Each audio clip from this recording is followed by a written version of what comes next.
wabarakatuh. Alhamdulillahi rabbil alamin.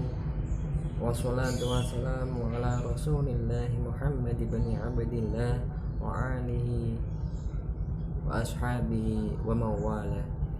Asyhadu an la ilaha illallah wahdahu la syarika lah wa asyhadu anna sayyidana wa nabiyyana Muhammadan la nabiyya ba'da, amma ba'd.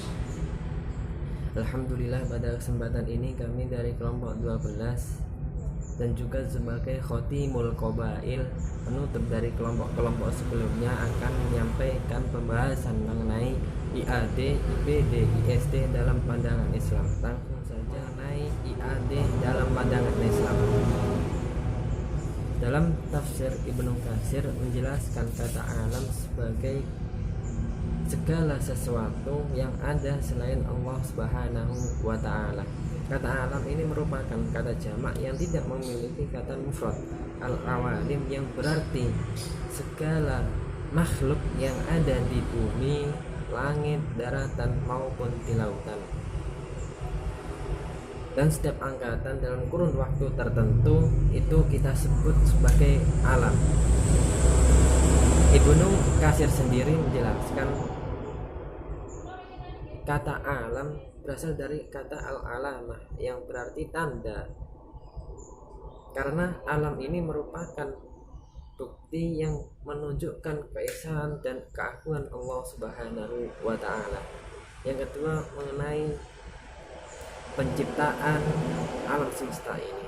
Kalau kita mencari referensi dari Al-Quran, itu ada pada surat As-Sajdah ayat 4 yang berbunyi, A'udzubillahi minasyaitonirrajim, Allahul ladzi khalaqas samawati wal arda wa ma bainahuma fi sittati ayyamin tsumma istawa 'alal arsy ma lakum min dunihi min waliyyin wa la syafi' afala tadhakkarun.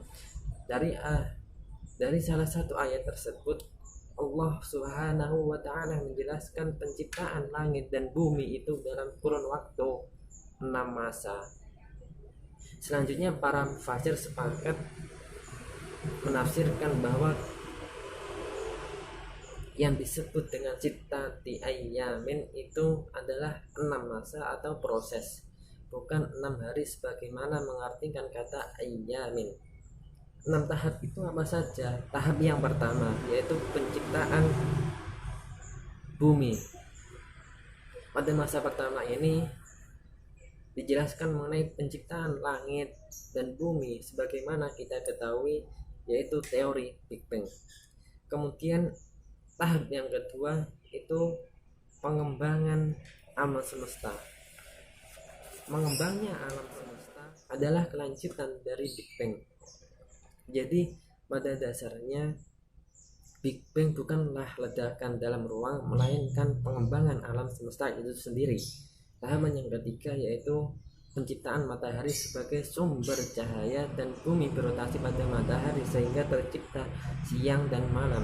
Kemudian tahap yang keempat yaitu mengenai bumi yang kita tinggali ini sudah mulai terbentuk.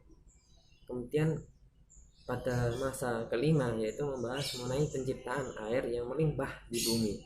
Kemudian tahap keenam mengenai penciptaan gunung yang setelahnya juga diciptakan manusia, hewan, tumbuhan, dan lain sebagainya. Kemudian selanjutnya kita sebagai manusia yang diberikan kelebihan oleh Allah Subhanahu wa ta'ala berupa akal, sudah seyogyanya kita untuk mencintai, memelihara, merawat alam semesta ini dengan berbagai prinsip. Yaitu pada prinsip pertama, hormat terhadap alam, sebagaimana dalam Al-Quran dijelaskan dalam surat Al-Anbiya 107. Allah berfirman yang artinya, dan tiadalah kami mengutus kamu melainkan untuk menjadi rahmat bagi alam semesta ini. Rahmatan lil alamin ini bukanlah sekadar moto, tapi juga merupakan tujuan dari Islam itu sendiri. Sesuai dengan tujuan tersebut, Sudah sepatutnya kita sebagai umat Islam menjadi pelopor untuk melestarikan, memelihara alam semesta ini. Selain melarang membuat kerusakan di muka bumi ini, Islam juga mempunyai kewajiban untuk menjaga lingkungan dan menghormati alam semesta ini yang mencakup jagat raya semuanya, baik manusia itu sendiri, hewan, tumbuhan, dan lain sebagainya. Kemudian prinsip yang kedua yaitu tanggung jawab, bahwa manusia mempunyai tanggung jawab terhadap seluruh alam semesta ini. Setiap bagian dan benda yang diciptakan Allah Subhanahu wa Ta'ala itu sudah mempunyai tujuannya masing-masing. Walaupun begitu, terlepas dari itu, apakah tujuan itu ada manfaatnya bagi manusia atau tidak. Kemudian prinsip yang ketiga yaitu prinsip kasih sayang dan kepedulian terhadap alam. Kita manusia sebagai bersama komunitas ekologi dengan hewan, tumbuhan, dan lain sebagainya, manusia digugah untuk mencintai, menyayangi, dan melestarikan alam semesta ini dan seluruh isinya tanpa diskriminasi dan dominasi. Kasih sayang dan kepedulian itu muncul dari kenyataan bahwa sebagai sesama anggota komunitas ekologi, semua makhluk mempunyai hak untuk dicintai, dipelihara, tidak disakiti, dan dirawat. Oleh karena itu, kita sebagai manusia yang diciptakan Allah Subhanahu wa Ta'ala di bumi ini sebagai khalifah fil ard, sudah sepatutnya kita menjaga alam semesta yang kita tinggali ini. Tidak hanya dilakukan secara lahiriah saja, tetapi juga dari kesadaran manusianya itu sendiri yang tidak lepas dari keimanan. Selanjutnya akan dilanjutkan oleh saudara Mas Ferdi. Di sini saya Nanda Ferdi Maulana akan melanjutkan presentasi dari saudara Evami Azhari. Yaitu di sini saya akan menerangkan tentang ilmu budaya dasar menurut pandangan Islam. Budaya atau kebudayaan berasal dari bahasa Sanskerta yaitu budaya, merupakan bentuk jamak dari budi atau akal. Diartikan sebagai hal-hal yang berkaitan dengan budi atau akal manusia. Dalam bahasa Inggris, kebudayaan disebut kultur, berasal dari kata Latin coller, yaitu mengolah atau mengerjakan, bisa juga diartikan mengolah tanah atau bertani. Kata kultur juga kadang diterjemahkan sebagai kultur dalam bahasa Indonesia. Dalam Islam, istilah ini disebut dengan adab. Islam telah menggariskan adab-adab Islami yang mengatur etika dan norma-norma pemeluknya. Adab-adab Islami meliputi seluruh aspek kehidupan manusia. Tuntunannya turun langsung dari Allah melalui wahyu kepada Rasulnya. Oleh karena itu Allah Subhanahu wa Ta'ala menjadikan Rasulnya Shallallahu Alaihi Wasallam sebagai teladan terbaik dalam hal etika adab ini.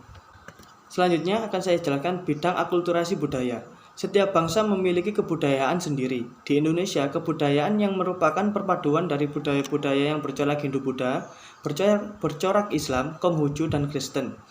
Proklamasi dan konstitusi membuat bangsa Indonesia, masyarakat Indonesia menjadi satu subjek budaya yang mempunyai principle of identity dan mempunyai principle of integrity. Bersama dengan masuk dan berkembangnya agama Islam di Indonesia, maka berkembang pula kebudayaan Islam.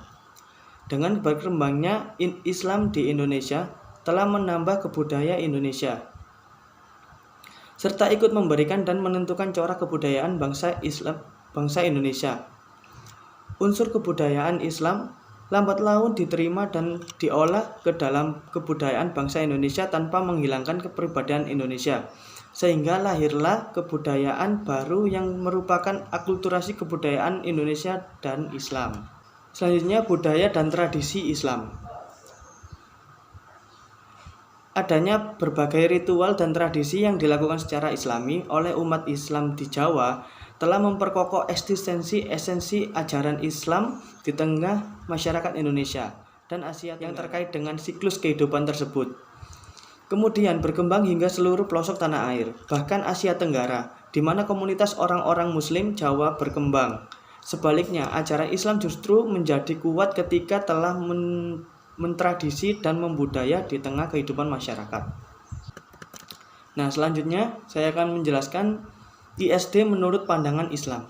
Ilmu sosial dasar yaitu membicarakan hubungan timbal balik antara manusia dengan sesama manusia yang lain, serta lingkungan dan sekelilingnya. Hubungan ini dapat diwujudkan ke dalam realitas sosial, dan realitas sosial ini yang menjadi titik perhatiannya.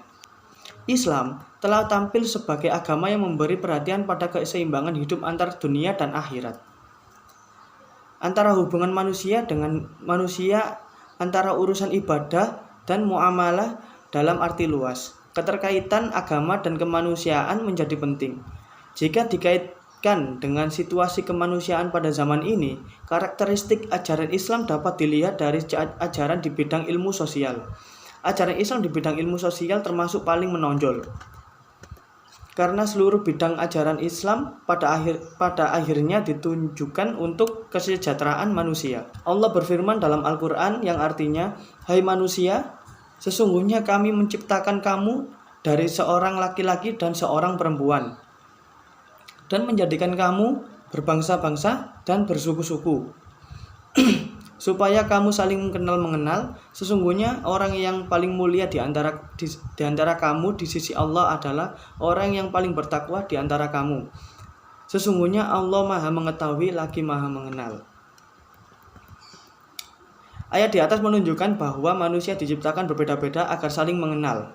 Mengenal di sini berarti agar antara manusia dan dengan yang lain melakukan hubungan bermuamalah, bekerja sama, saling tolong-menolong, serta menciptakan kehidupan sosial yang baik. Cukup sekian presentasi dari saya. Kurang lebihnya mohon maaf. Saya kembalikan kepada saudara M. Fahmi Azhari. Terima kasih. Demikianlah pembahasan dari kami mengenai IAD, ISD, IBD dalam pandangan Islam. Semoga ini bisa bermanfaat bagi kita semuanya. Amin, amin ya rabbal alamin. Demikian dari kami. Apabila ada kurang dan lebihnya, kami mohon maaf yang sebesar-besarnya. Akhirul kalam, wallahul muwaffiq ila aqwamit thoriq. Assalamualaikum warahmatullahi wabarakatuh.